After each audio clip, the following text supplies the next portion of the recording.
This is good. We are good. So, actually, I'm going to flip this around so I can see that this is good. We are good. So, okay. Okay. Okay. Hi, everyone. Welcome to learn a little bit about Jewish art and about art in general. I'm excited that you're here. We'll say hello to Allison Kuznets. Hi to Blair. Hello to Olivia. Welcome. Part of my screen is covered with my Facebook camera, but that's okay. And this is going to be part 3 in our series. How is your, how are you guys doing? You doing good? Well, I was thinking of giving you a little bit of entertainment while we're waiting. We're going to wait 3 minutes. And I'm actually going live with the song right now. It's on YouTube. It's going live, and I'm not even watching. Should I put it on YouTube and we could see as people comment? Yeah? Okay, and it's a little crass, but, why not? Here we go. Let's see. Well, make it go live on YouTube. Zoli. Okay. There we go. Okay. It's a swing song. So if you guys are into swing, if swing is your thing, then you'll enjoy it. Here we go. Okay, we'll click more. No, we'll click share screen and we'll share that. Can you guys see that?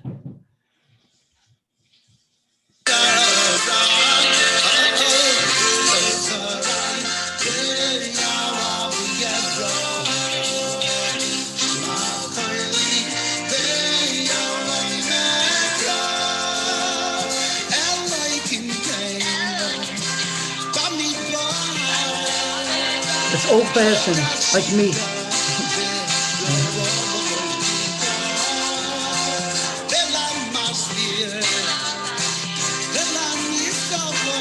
Okay.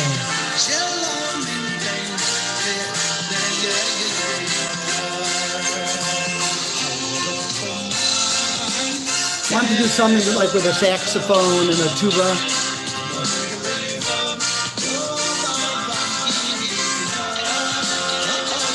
Okay, you'll see it afterwards. That was sort of fun. Usually I watch when I go live, but whatever. Hi, Mike. Nice to see you, Mike. Hello, David. Welcome. Hello, Rabbi. How are you? Good, good. Baruch Hashem. A little snowy here in Muncie. Oh, Jen, you're liking it? Thank you, Jen. Okay. If you want to check it out, it's called Duror Yikra. It just went live at 7 o'clock. So I hope the Jews all over the world like it. that would be nice, Mac, you were in yeshiva with A's. That's amazing. Wish you all l'chaim, l'chaim.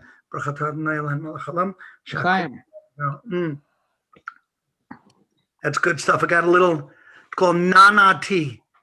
Nana. You like Nana? You know how they do it in Israel? They don't use a tea bag. They just take just take Nana leaves, which are mint leaves. They throw them in a nice glass, and you put in some sugar or something. It's delicious. Right, David? You ever have that? Just plain Nana. No, I haven't. It's good. If you're a mint person, some people aren't mint people. I'm a mint person. I even like chocolate chip mint ice cream, which I once heard a comedian. I don't know. I never understood the routine. He was speaking about ice cream, and then all of a sudden he says, those people who eat chocolate chip mint ice cream, they're the worst. They're like the absolute worst. And I'm thinking, why am I the worst? Because I like chocolate chip mint ice cream. It's chocolate chips and mint, 2 of my favorite things. Anyways, it's not pralines and cream. Anyways, welcome everybody. So we have people watching all over the interweb. We've got people on Zoom, not that many people on Zoom, but we have a lot of people on Facebook. So I say hi to my Facebook people and hello to YouTube. And we are gonna do the 3rd part, Jack and Jill ice cream. That's right, pralines and cream, actually. That's my thing, if you like that, pralines and cream. right? Or they have something called quarterback crunch. That's good ice cream. So artists of the world unite. We like art, and if we have to sit at home, both because of COVID and because of the snowstorm, which we have over here.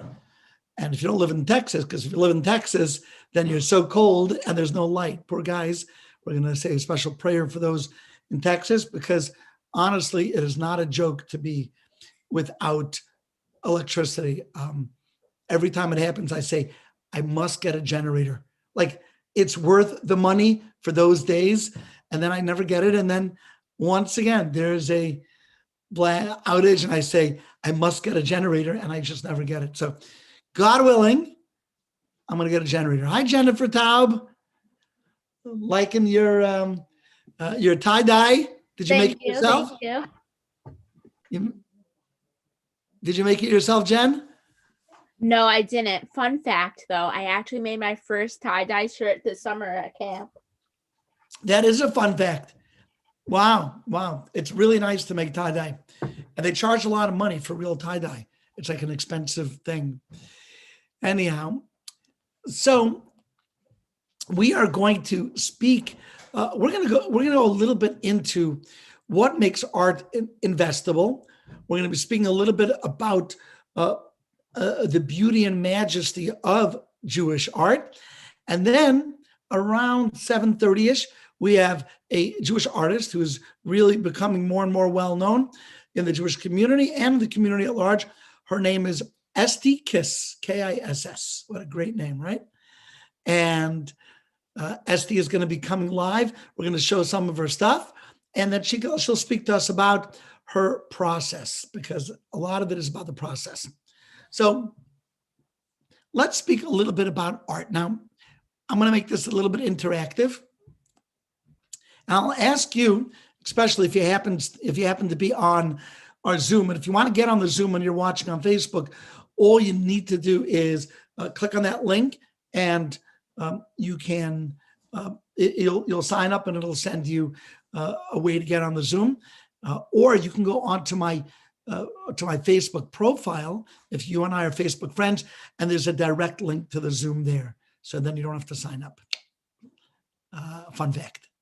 Okay, so here's my question. And we'll make this a little interactive to start. What is your favorite art? What kind of art do you like? Whether it's a medium, whether it's color, whether it's sculpture, whether it's ceramics, whether it's, pastel, chalk. What's your favorite art? You want to share? Go ahead, David. What's your favorite art? Oh, for me, and I lost my connection. I just got back, but as a kid, I always liked the Impressionist art and the Post-Impressionist art. Nice. And I still love looking at some of those. There's, I don't know the name of the picture, but there's a Monet painting that has people sitting by the waterside, and it's looking out, and you can see the sailboats. And I think it's at the Metropolitan Museum of Art, and it's just, it's one of my favorites. I relate to you very much. I have spent many an hour at the Met staring at Monet. Many an hour. The man made over 60 water lilies, and I could just see them all. And, they're all beautiful. I mean, there's certainly so many wonderful artists.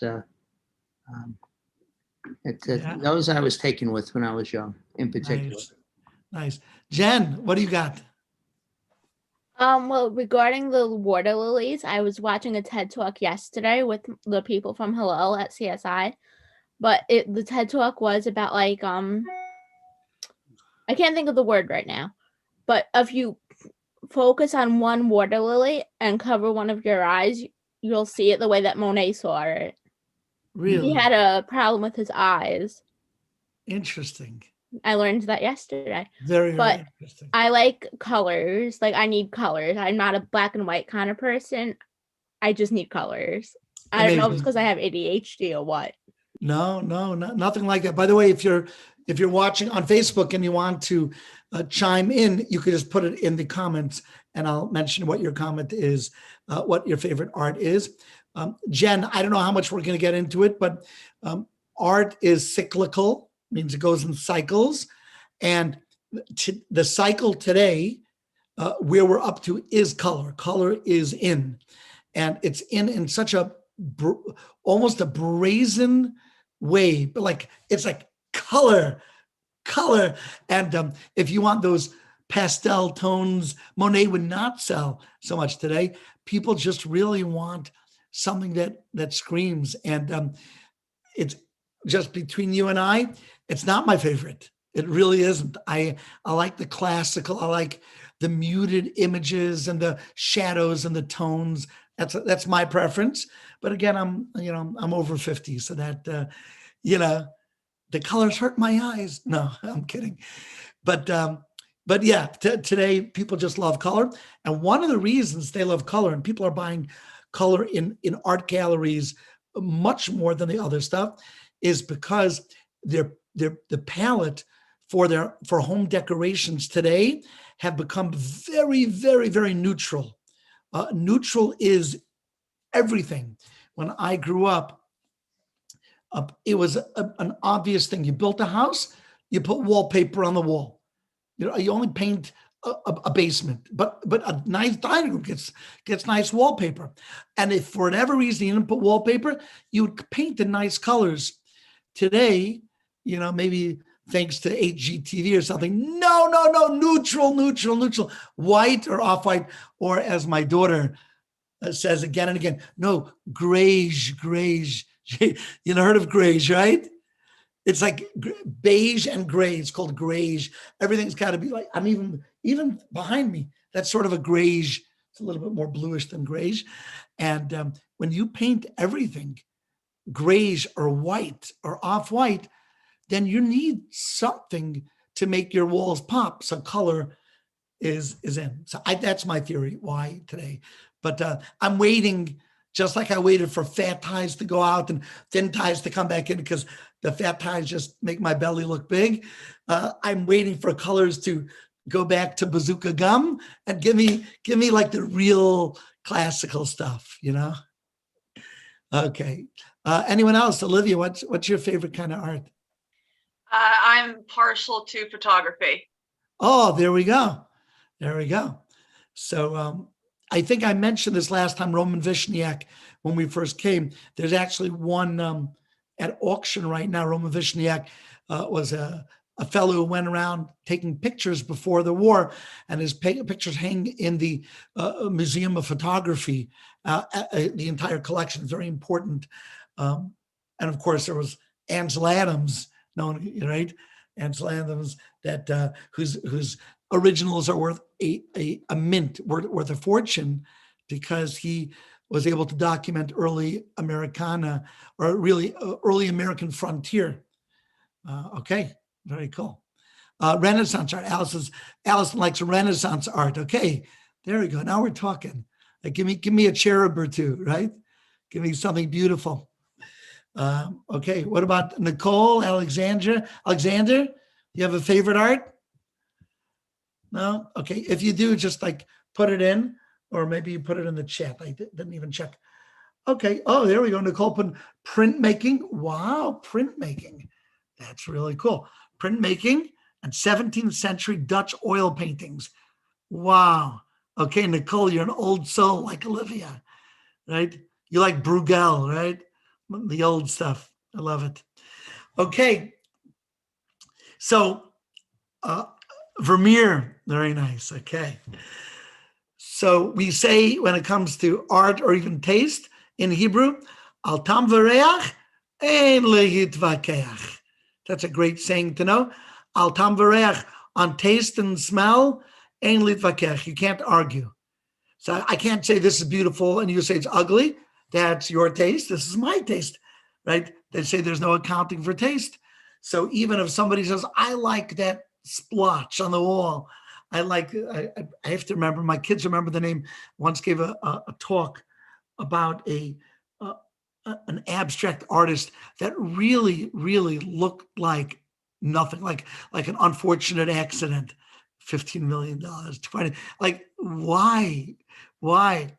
And there are reasons why. We can get into, I'll get a little bit into it now, just maybe to share with you the underbelly of the art market.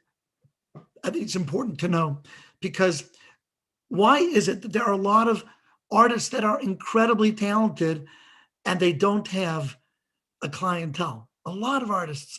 And then there are artists who you really have to say, I'm missing something, but maybe you're not.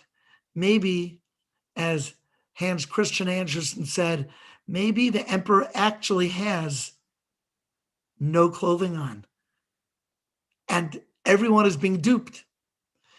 So part of it could be a tax shelter. That's part of what's going on. And when you make something worth a lot of money, you buy it and keep your money there. A lot of it is hype. A lot of it is hype. And you have to get in with the right people and the right galleries. And this is not a new thing. It was like this 150 years ago as well. And today we can acclaim Vincent Van Gogh as one of the greatest artists in history. And in his day, he sold one painting. Did any of you ever see the Dr. No with, or Dr. Strange? I think Dr. Strange with Vincent Van Gogh. If you don't know what I'm talking about, I'm going to treat you to something that is amazing. Okay? I'm sorry if you're watching on Facebook, because you're not going to get a chance to see this, but it's extraordinary.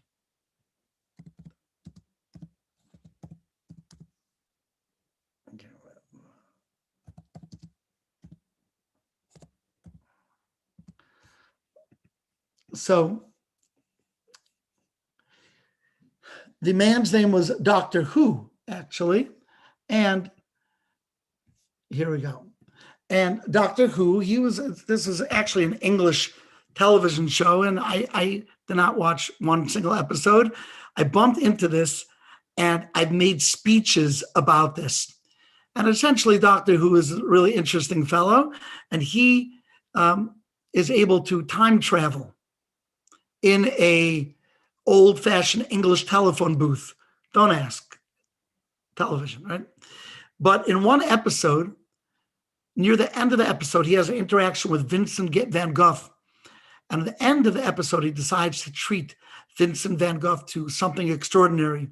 And he takes Vincent into his time machine and he brings him to a very famous museum where they're having an exhibit of Vincent Van Gogh. And remember, this man died thinking he was an absolute loser. He thought he was a loser. And he can't believe that in the future, he is considered amazing, to the point where they asked the curator what the curator thinks of Vincent Van Gogh. And the curator said, I believe he's the finest artist in history. And Vincent Van Gogh can't believe it. So it's 3 minutes, but there's a lot to be learned in general. So I'm going to share this with you. And I'm sorry if you're on Facebook. What I'll do is I'm going to flip the camera on Facebook so you'll be able to watch it, although it won't be so clear. Okay. So we'll do it like that. There we go. There we go. Can you guys see that? Okay, whoops. Actually, I'm going to stop the share because I want to make sure you could hear it also. Here we go. Optimized. Here we go.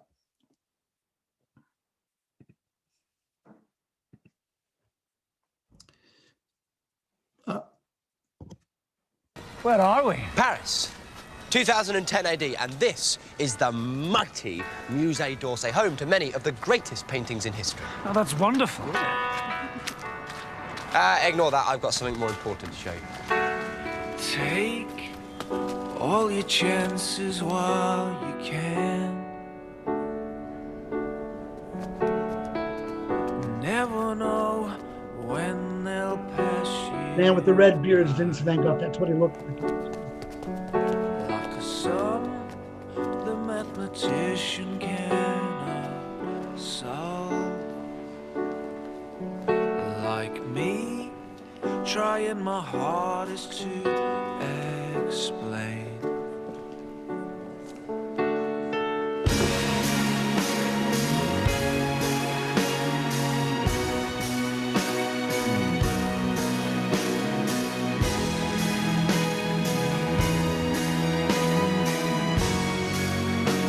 It's all about your crossing kisses, those first steps that I can't calculate. Mr. Black. We met a few days ago. I asked you about the church and a verse. Oh, yes. Glad to be of help. You were nice about my tie. Yes. And today is another cracker, if I may say so. But I just wondered, between you and me, in 100 words, where do you think Van Gogh rates in the history of art? Well, big question. But to me, Van Gogh is the finest painter of them all. Certainly the most popular, great painter of all time. The most beloved. His command of color, the most magnificent. He transformed the pain of his tormented life into ecstatic beauty. Pain is easy to portray, but to use your passion and pain to portray the ecstasy and joy and magnificence of our world, no one had ever done it before. Perhaps no one ever will again. To my mind, that strange, wild man who roamed the fields of Provence was not only the world's greatest artist, but also one of the greatest men who ever lived. Vincent, sorry. I'm sorry. Is it too much? No. They are tears of joy.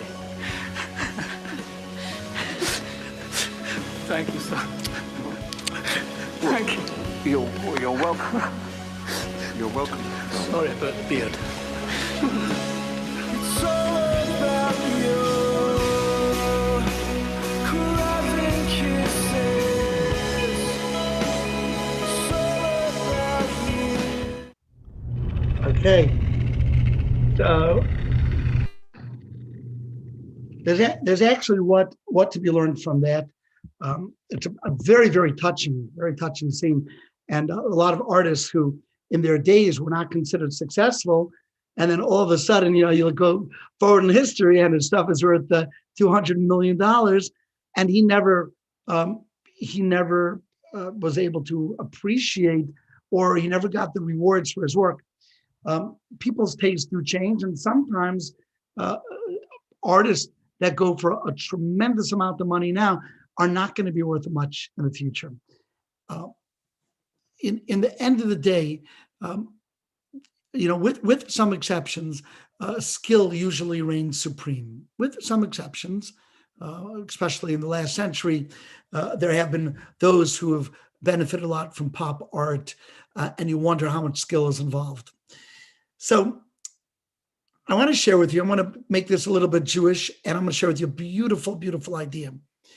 So there were artists like Dali, and there were others like him, who later on in their career, they would go to restaurants to eat, very fancy restaurants.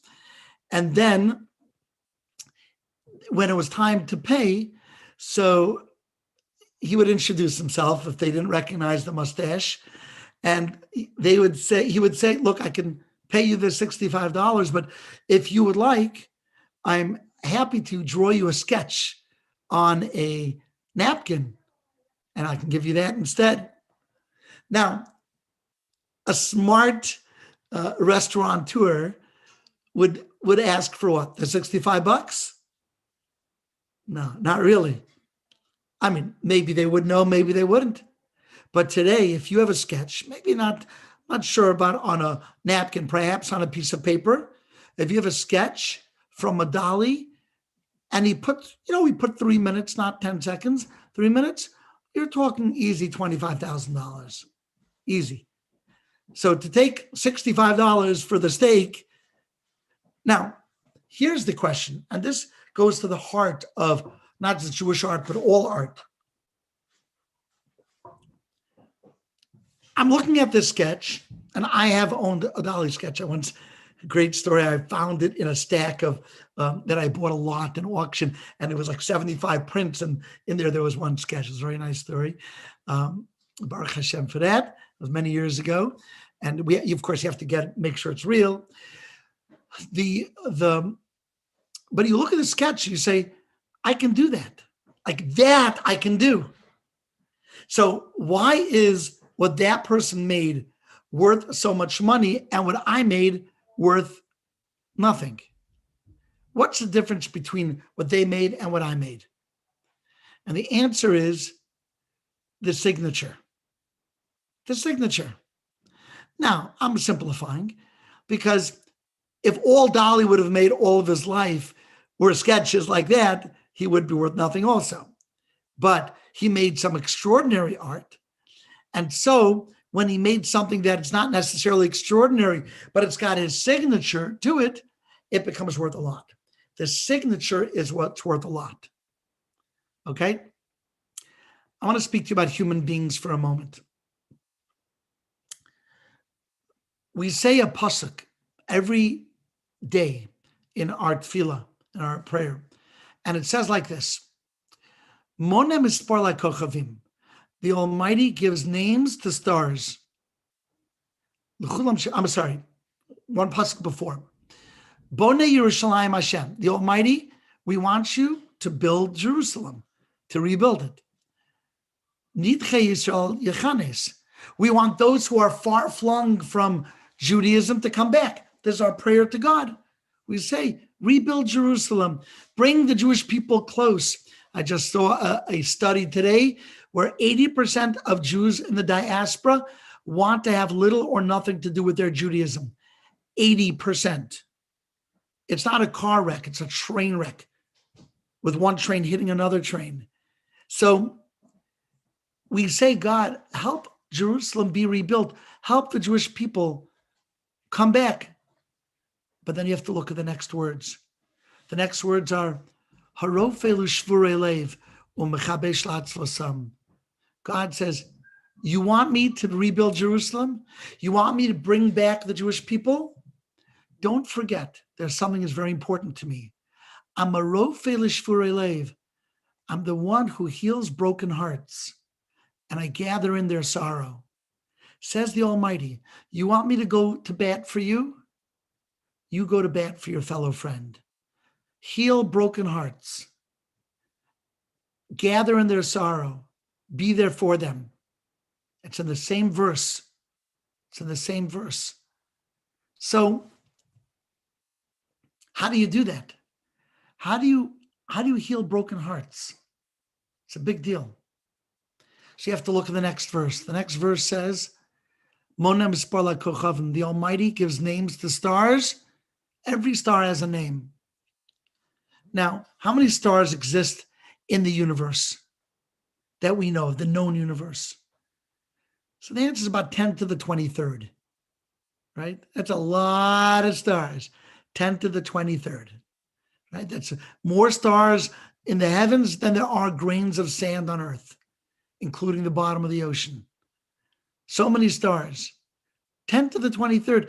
And yet, God felt it important that every one of those stars have a name. Now, I don't know if they're called Maishi and Yossi and Yankee, but they each have a name. But what is a star? A star is nothing, really. I mean, it's huge. It's a ball of gas.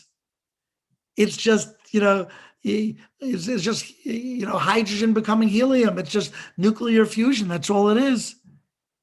It's a ball of gas. And yet, the Almighty says, even a ball of gas deserves a name. What do we see from here? If a ball of gas deserves a name, how much more so does a human being? How much more so a human being that's created, that can experience love and pain and longing and sorrow and desire and holiness and connection, That's what a human being is. I figured out, I did the math. You know how many stars there are per human being on Earth? About 10 million. It means for every human on Earth, there's 10 million. So what's more important? We get so excited today. The rover landed on Mars. Big deal. Very interesting. I saw it. Big achievement.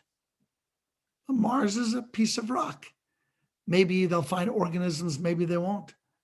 Human being is alive with a brain, with tear ducts that sometimes can cry tears of joy and sometimes the opposite. So here's how I look at it.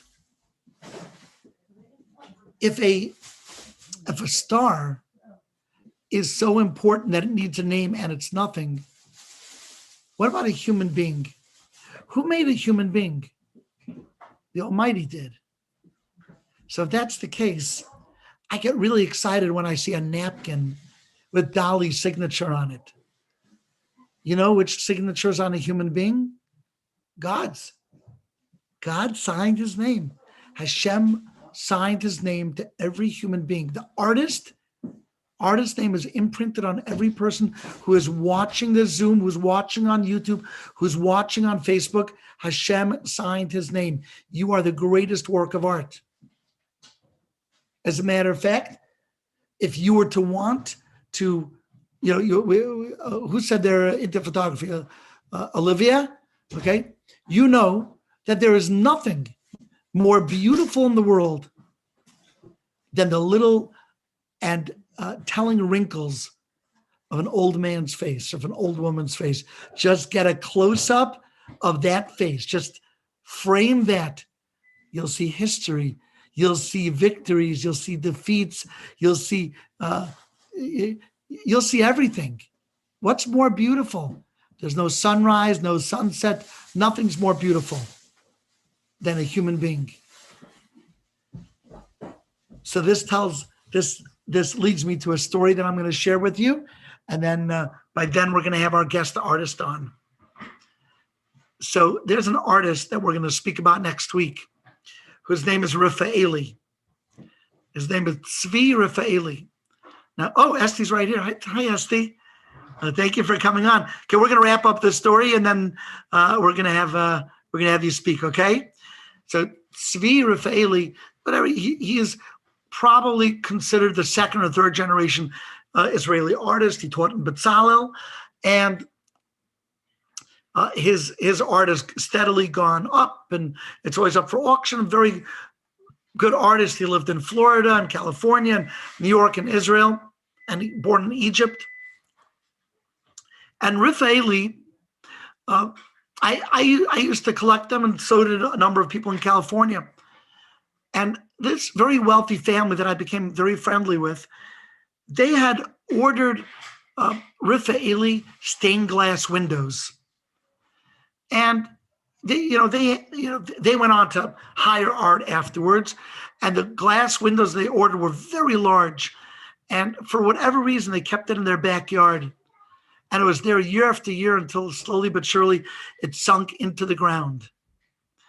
And they called me one day and they said, Rabbi, we know you collect Rafaeli. If you ever want these Rafaelis, they're there somewhere. We'll show you where they were. They sunk into the ground, and they're yours for the taking. And I said, thank you, but not really. I'm not interested. What am I going to do with stained glass windows? Like, I'm not a synagogue. And I just, I didn't take them. I was living in California at that time. And then I moved to New York.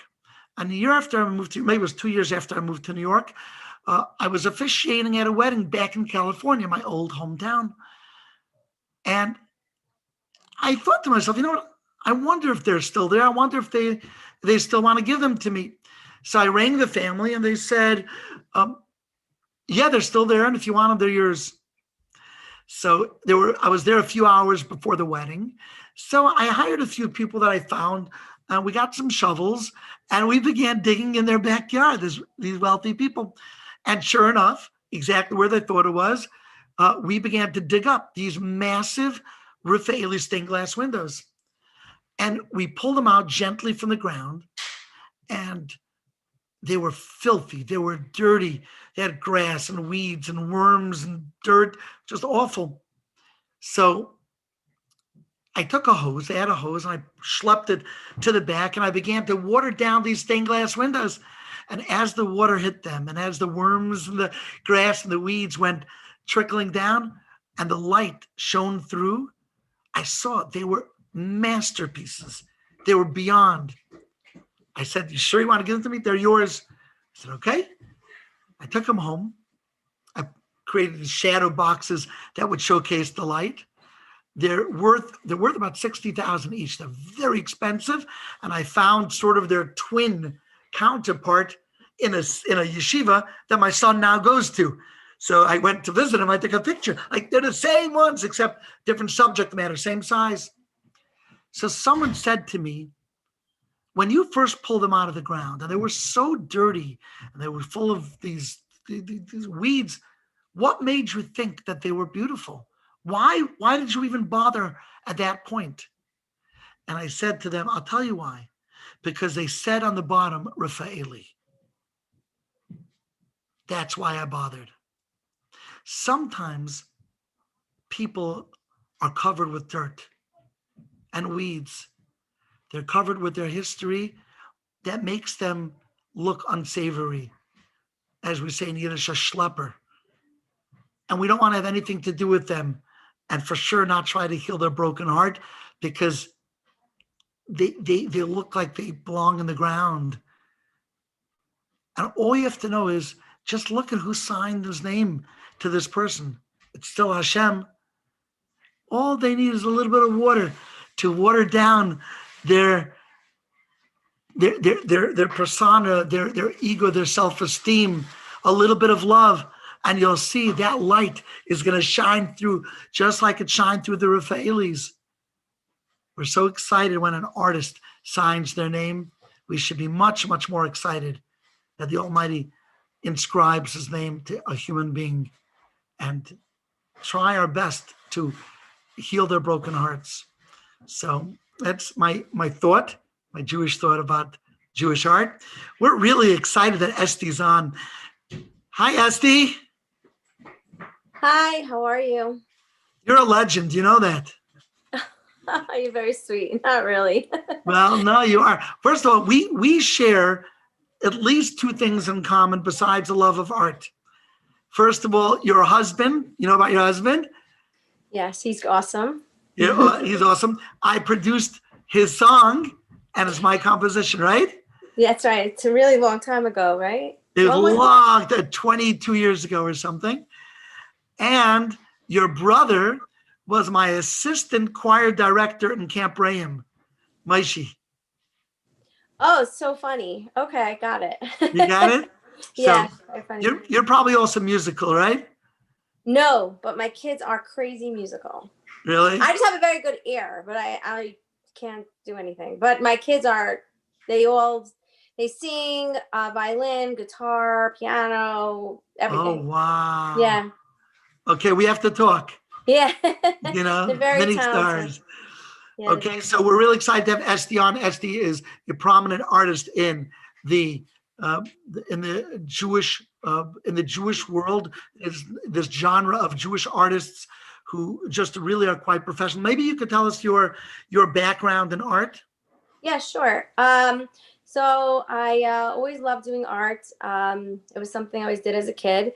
And when I wanted to go to college, I said, okay, what am I going for? I wanted to go to fashion design, interior design, architecture, you name it, photography, and I forgot what else. There was like a ton of things I wanted to do. And then I ended up going to school for illustration, and I did books and worked for different companies. I was a freelance, and I did a lot. I worked very hard, and I worked in very time constrained hours. Like we had in those days, like, we didn't have emails like we did today. So I had had 72 hours to do a project, and I had to run to the city back and forth. It was really hard to do with my kids. So I stopped doing that. And I ended up working now in big, large canvases and working on fine arts instead. So Very, very, very awesome. yeah, I taught for 14 years art, from first grade through 12th grade. And basically I've been just constantly painting it my whole life. Nice. So, Can you make a living with art, or is that the goal? so for me, I always worked part-time because it was just hard. My kids came first, but you can, if you put in the time and effort and the social media nowadays, and which I don't do, but you know, if you do all that and you have an email and a list, and you totally could make a living doing art. Esti, I'm sorry to do this in front of everyone. You got to do the social media. You got. I know. Got it. I know. I'm on Instagram, so Okay. there you go. But yeah, I try, but it's very hard. It's not my focus. So my focus is to do the art. So Is that your piece behind you? yeah, that's a painting.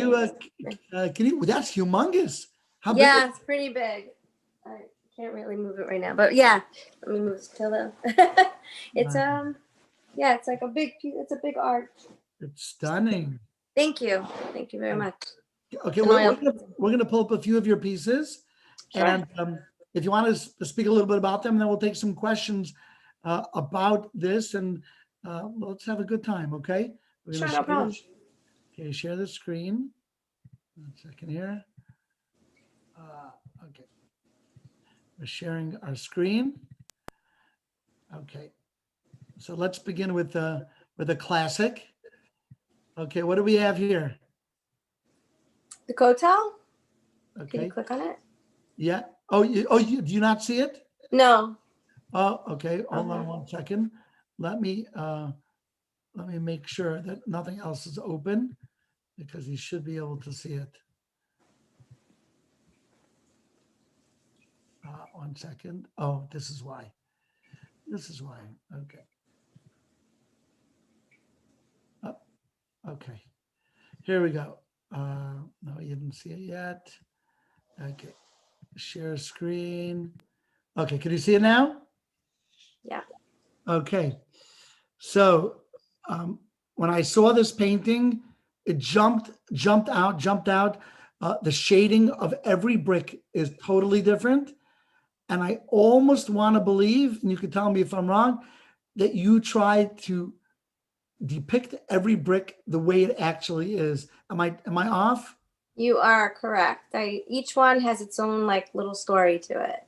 I mean, I did this probably 18 years ago, this painting, but it's not recent at all, but it's, I love this painting. I actually own this painting. It's in my house, but I loved it because it had all the different, I don't know if you can't really see because it's a little dark, the screen, at least on my computer, but it depicts all the different types of Jews and people by the walls. So that's what I liked. That was my focus there, mostly. So. Nice. So that's achter, it's togetherness, right? Exactly. Okay. Let's grab another one of your pieces, and oh wow, this is stunning. Oh my goodness. Tell us about, what are you looking at there? I don't see anything, but I think you're picking on the flower. Oh yeah. Oh, you don't see it? No. Okay. Is it my computer? No. Okay, let's try that again. You could let me know. Okay. Can you guys see that? You can see that? Now we could. Yeah. So that's an oil painting. It's a little fuzzy there, and I see the picture, but it's also like a very realistic painting of flower. I just find it's beautiful. Every little tiny thing has its amazingness to it. When you paint a painting like this, and also like the painting behind you, do you get an extra appreciation for what Hashem made? Because you're basically trying to imitate Hashem's art. Yes, 100%. You can't imagine, like every little leaf, every color, every little vein in the flower, every little piece to it. There's so much going on, and nobody realizes it. They just look at it as it's a flower, but there's so much going on in there, and it's amazing. It's an unbelievable creation. Everything is amazing. Wow. Okay. I'm going to make a recommendation. If you want to really appreciate close-ups, there's a series on YouTube called Closer Look. And this Okay. got flowers, absolutely worth looking into. What Hashem made in his creation, the stems and I forgot the names already. Yeah, it's okay. Stay- Late Anyway, at night. It's been a long day. it's been a long day. And Yeah. of course, why is it colorful? Because it's supposed to attract insects or birds That's that can right. spread their pollen. So it's all very premeditated. Yeah, Okay, it's a beautiful thing. It's amazing. gorgeous. Okay, we got to get Thank rid of you. this one, I think, first. 1 second. We got to close. We'll shut this one down. And let's go to the next one. Okay. Okay. Do you see that? No. You guys can't see it? This thing's so confusing. Why not? I don't know why. I think you're sharing the window that has multiple images, but if you end up sharing, if it opens in a new window, it doesn't share the secondary level of screen. Okay. Yeah. Let's see. Okay, close that one out. Now share screen. Can you see it? Yes. Yeah. Okay. I know exactly where this is. Right. This is in the Arab shuk. I mean, the colors in person, you can't really tell because it didn't photograph very well. From the red, it's all like reds, yellows, and oranges. But there's actually no black in this painting. It just looks very black right now. Wow. But basically, I was at 4:00 in the morning going Hoshana Rabbah to the hotel. I was with my niece, and I'm very into photography. So I took this photo. We were being escorted by, by the police there, but I was able to get a good photo, and then I worked on it right away when I came home. It just was everything about Israel. The shadows are gorgeous. Really, really beautiful. Yeah, thank you. Yeah. Okay. Let's see if we could share another photo. 1 second. This one we just shared. We'll get rid of that, and then we'll share. It's being a little wonky here. So here we go. No? Okay. We'll close this one down. And I think we have to open it first. Sorry about that. We'll open it, and then we'll click share screen. Okay, can you see that? We got your computer screen up. Oh, you got my computer screen. Okay, let's try it again. Same thing, computer screen? Nope, you got that. You got the Baba Sharaba. Baba Sharaba. Okay, so tell us about this painting. So actually, I was some of it was a photograph it was a famous photograph of the Baba Sharaba. So I had to call up the photographer. His name's Yarmish. And I asked him if I could use the rights to the paint, to actually paint this. And then I added in the background. But yeah, that was basically, it was just like a beautiful picture of him, young and vibrant. And it just shows like the people around him and the respect they had for him. Nice. You know what I'm really loving? The Atzei Chaim, the wood on the scroll is just really well done. Oh, thank you. Well, that's the thing that's closest to you. So I Right. had a lot more details in there. Okay. You're welcome. Okay, let's see. And let's see if we can share. Okay. I don't know if you're seeing any of this. Could you see the picture or not? No. Okay. Of course not. Now you're going into more modern stuff. Okay. Could you see that now? Yep. Okay. What do we got there? So as time went on, I realized I had to stick out from the crowd a little bit. So about 5 years ago or so, I stopped doing I still do it, as you can see behind me, but such realistic paintings, because it took me, first of all, such a long time to do them. And second of all, I really wanted to punch things out with a lot of color. So I tried my hand on doing these more modern, surrealistic kind of artsy kind of paintings that people like in their houses. So I switch things up a little bit. So I could go from very realistic to very modern, but I use color and everything. So this was just like a really fun piece. It's just a lot. Yeah, it's a lot of work. Yes, yeah. It was Absolutely. very cool. Yeah, it's a beautiful picture. It's like art. When people have the color, and What do you say about that trend towards color? We spoke about it a little bit earlier, and sort of differing opinions about whether that's a good trend or whether that's a trend that's going to last, or whether if you want to be viable and survive as an artist, you have no choice but to run towards color.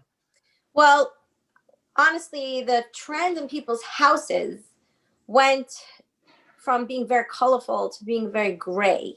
So I found that like people need to put more color on their walls. Like I walked into all my friends' houses and everything was beige and gray and no color. It was so dead looking. So I felt like you needed extreme pops of color on the Oh, I was the thing. So if the picture is that you work a lot of work on that, it looks so good. Okay, I'm not sure who that is, but I couldn't really hear him so well. no, But that's fine. That's fine. okay.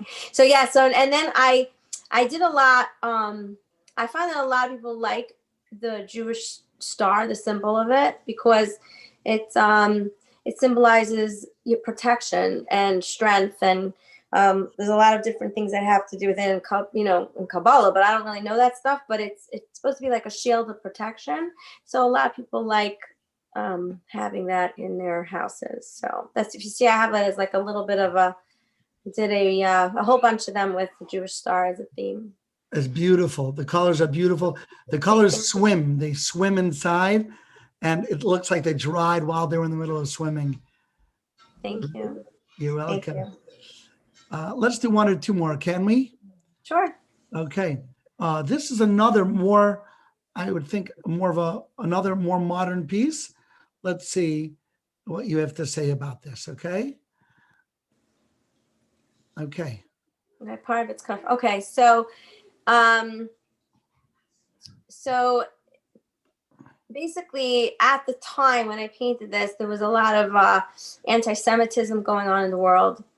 So, a few years back with all the shootings, it was just like a lot of bad stuff going on. I think this was, I forgot when I painted this. I did this with a different painting and I did it together, and it was all about that, how we have to get together and have a little bit of unity and peace in the world. I should do one right now because of what's going on in the world today. But so I just felt like I wanted to show that and express myself through that.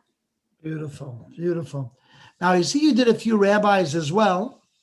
Yeah, I've done a lot actually. A lot of rabbis. Okay. Everyone likes the rabbis. This looks like Rabbi Boxed. Let me. It is. It is. Oh, no way. Yeah. Okay. Rabbi Boxed. Very good. Thank you. Yeah. I actually made this for my husband as a gift. Oh, did he learn? What the hell are you doing? No. This is how we do it on Twitter. You say color you want it. Hey, Google. Sorry, it's okay. That's called spamming. That's what he's doing. Okay. And it's Rabbi Boxed. And what you did, which I guess a lot of people do, a lot of artists, is they take sort of an austere, what you would expect to be an austere rabbi, and you have this color that pops behind them, which is really interesting. Well, my husband always spoke about his smile and his light and his, he spoke about his personality all the time. So I wanted to bring that out, as best as I can. I wanted to show his enthusiasm and, just that, but you could do it through color. So that's what I did. Well, it looks really, really, really nice. Thank you. We've got one more rabbi here. And one second. We got two more we got to show.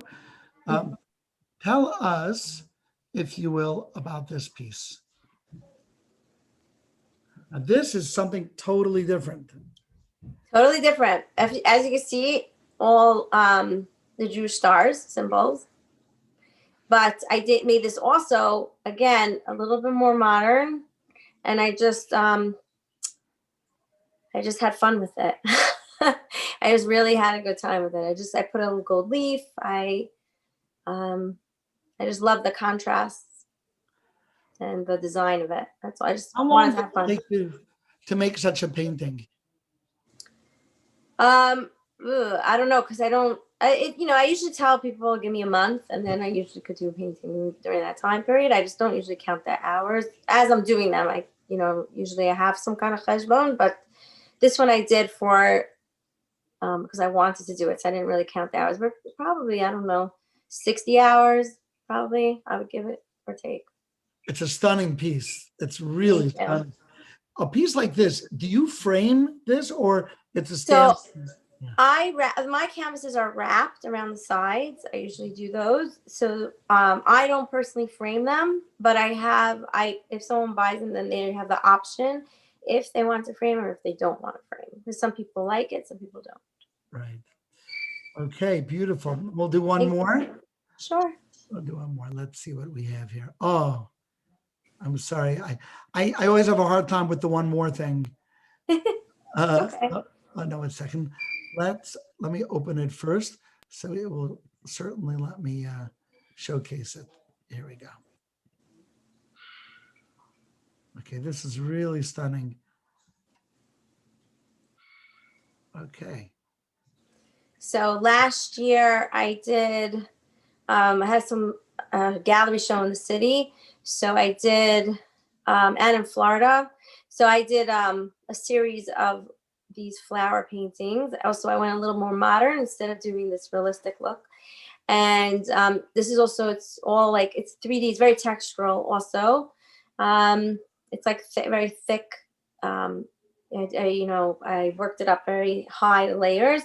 So so I have a series of, I think I have 3 or 4 paintings so far in this series. I actually would like to make some more of them, but this is like the route where I'm going now. It's a little bit, you taking the realistic and having fun with it.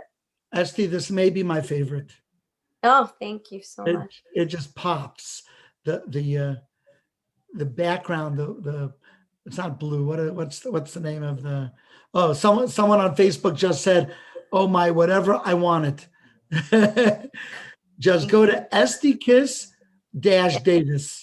And on Instagram, I'm Esti Art with the letter D at the end. And you can, my email is, or my website's Shabbat.com. And so you can get me in any of those places. Let's just, I know we're really out of time, but I think just because we have people who are interested, we have people who want to invest here and people who are people who just enjoy art. That's why they're here. So what could you tell us? All right, I got $10,000. I want to spend it on a piece. What advice as an artist, besides saying buy mine, what would you say to look for? I say, okay, first of all, where are you putting it? That would be my first thing. Where is it going? Is it for a dining room? Is it for a bedroom? Is it for a hallway? What do you want from the painting? Like, what is it that's going? You want something colorful? So you have to look around. First of all, the lighting of the room. Where is it going? What does the room look like? Is it a busy room? Is it, something a little calmer painting? Do you need something in there that you like? Are you a very anxious person? Do you want a painting to like calm you down when you look at it, to make you happy? So certain colors, are very calming. Certain colors are very energetic. So you have to know your customer. You have to get the intuition of what they're feeling like, their energy, and you figure it out from there. The size, what kind of materials, if they want it textured, that's basically it. Nice. And the subject matter, of course. Nice. Does anyone have any questions for Esti?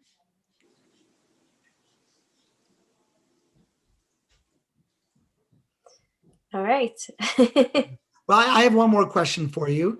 Sure. It's sort of a technical question.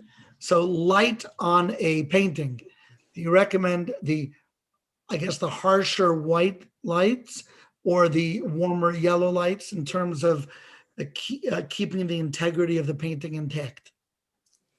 So I think that would depend on the painting. Okay. Is that hard to say? So, like a painting behind me, to get this light, like as you see, there's so much light in here. So I needed the white, but it's really not so much white. It's a lot of color in there behind it, popping out the white. So, but on one of my more modern, colorful paintings, I would maybe use brighter colors like the fluorescence or stronger colors to make things pop out. You could also make things, it depends on also what the balance is of the other colors. So it's just a matter of that. So I think every painting is different. It depends on what you want from it. Yeah. In my experience, when you've got a lot of color, I like the white light that brings it out. But with the warmer tones, like with the browns and the darker tones, the white washes out the warmth.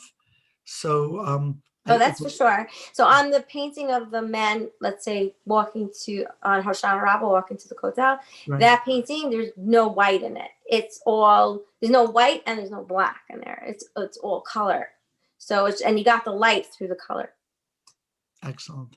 So but you need light, no matter what, you need light, right? Oh yeah, for sure. Yeah. That's everything. The source of all color is light. So I never understood people who spend $5,000 and $10,000 on a painting, but won't spend another $200 to put some lighting in that the painting can show itself off. You can't see it because it's dark. And today they have the little eyeball paintings in the ceiling. Lights. Yeah. And it really makes a big difference. I agree. It does. It really is important. Also, it depends if you use also room more at nighttime or during the day. If you never use this room at nighttime, like you don't need those kind of lights. But if you're doing during the day, you get the natural light of the room. So you have to also see how the painting, if it's, a high contrast painting or a darker painting, or, it gets lost if you don't have light in the room. Right. Well, Esti, thank you so much. It's people like you that make the world a happier, more colorful, and more optimistic place to live in. Same to you. Thank you so much. Okay. And I'm going to say goodbye to everyone who is here. Next week, we are going to go hardcore. Next week is the last week. We're going to go hardcore into the investing part of art, how to know if if your art will go up, if it'll go down, and if anyone has pieces that they're interested in getting appraised, I'm happy to have you bring it. Or if you have a piece that your grandparents own or your friend owns, you could display it, and I will do my best to either appraise it or find out the correct price for it. Okay. Can you confirm that there is a class next week despite the hog? Oh, I'm sorry. Okay. I'm sorry. You're correct. It's not next week. If you look at the schedule, thank you. It's not next week. It is 2 weeks from now. Will be the last class.